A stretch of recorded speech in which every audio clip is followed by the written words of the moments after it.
পবিত্র রমজান মাস শেষের দিক। এরপরই চাঁদ দেখা সাপেক্ষে মুসলিম বিশ্ব উদযাপন করবে পবিত্র ঈদ উল ফিতর। তবে চাঁদ দেখা নিয়ে এবারও কি বিতর্ক দেখা দিতে পারে, এ প্রশ্ন সামনে আসছে। কারণ অতীতে মাঝে মধ্যে চাঁদ দেখা নিয়ে নানা সময়ে বিতর্ক দেখা গেছে। এবার বিতর্ক উস্কে দিচ্ছেন মূলত জ্যোতির্বিজ্ঞানীরা। তারা বলছেন, মধ্যপ্রাচ্য সহ পৃথিবীর বেশিরভাগ স্থানে 29 মার্চ শনিবার ঈদ উল ফিতরের চাঁদ দেখা যাবে না। অনেকে আবার প্রত্যাশা করছেন 30 মার্চ চাঁদ দেখা যেতে পারে।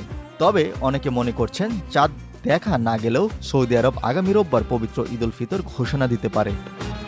অভিযোগ রয়েছে, অতীতে অনেকবার সৌদি রাজতন্ত্র চাঁদ না দেখা সত্ত্বেও ভুয়া চাঁদ দেখার কথা বলে ঈদ উদযাপনের ঘোষণা দিয়েছে।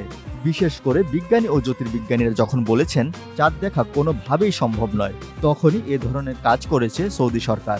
সৌদি সরকার কখনো এসব সমালোচনার জবাব দেয়নি। ইসলাম ধর্মের রীতি অনুযায়ী ধর্মীয় নানা আচার অনুষ্ঠানে মুসলিম সম্প্রদায় চন্দ্রমাস অনুসরণ করে থাকে। বিশেষ করে পবিত্র রমজান পুরোপুরি চন্দ্রমাসের উপর নির্ভর করে 29 বা 30 রোজা হয়ে থাকে। পবিত্র রমজান মাসের শেষে চাঁদ দেখার উপর ঈদ উল ফিতর নির্ভর করে। কিছু কিছু দেশ স্থানীয়ভাবে চাঁদ দেখার উপর নির্ভর করে ঈদের দিন ঘোষণা করে। আবার অনেক দেশের চাঁদ দেখার বিষয়টি সৌদি আরবের উপর নির্ভর করে। যুক্তরাজ্যের মতো যেসব দেশে চাঁদ দেখার সরকারি কোনো কমিটি নেই, সেসব দেশের মুসলিমরা সৌদি আরবে চাঁদ দেখার উপর নির্ভর করে থাকেন। সৌদি আরবের বাৎসরিক ক্যালেন্ডার অনুযায়ী শাওয়াল মাসের প্রথম দিন অর্থাৎ ঈদ উল ফিতরের দিন হচ্ছে 30 মার্চ। তবে জ্যোতির্বিজ্ঞানীরা বলছেন, টেলিস্কোপ বা অন্যান্য যেসব উপায়ে চাঁদ দেখা যায় সেসব উপায়ে 29 মার্চ শনিবার চাঁদ দেখা সম্ভব হবে না।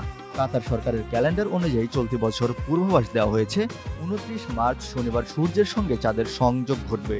যুক্তরাজ্যের হিজ ম্যাজেস্টিস নটিক্যাল আলমানাক অফিসের তথ্য অনুযায়ী সৌদি আরব বা বাহরাইনে ওই দিন চাঁদ দেখা যাবে না। জ্যোতির্বিদ্যা সংক্রান্ত তথ্য সরবরাহকারী সরকারি এই প্রতিষ্ঠান বলছে, পরদিন 30 মার্চ রোববার নতুন চাঁদ সহজে দেখা যাবে। সংযুক্ত আরব আমিরাত ভিত্তিক আন্তর্জাতিক জ্যোতির্বিদ্যা কেন্দ্র আইএসি একই রকম ব্যাখ্যা দিয়ে বলেছে, 29 মার্চ শনিবার নতুন প্রযুক্তি ব্যবহার করেও নতুন চাঁদ দেখা সম্ভব নয়। সৌদি আরব আল কুরা নামে বাৎসরিক ক্যালেন্ডার ব্যবহার করে থাকে।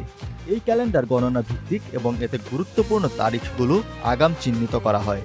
এই আল কুরা ক্যালেন্ডার অনুযায়ী শাওয়াল মাসের প্রথম দিন অর্থাৎ ঈদ উল ফিতর হবে 30 মার্চ রোববার। এ কারণে অনেক বিশেষজ্ঞ ধারণা করছেন সৌদি কর্তৃপক্ষ ঈদ উল ফিতর আগামী রোববার 30 মার্চ হবে বলে ঘোষণা দিতে পারে।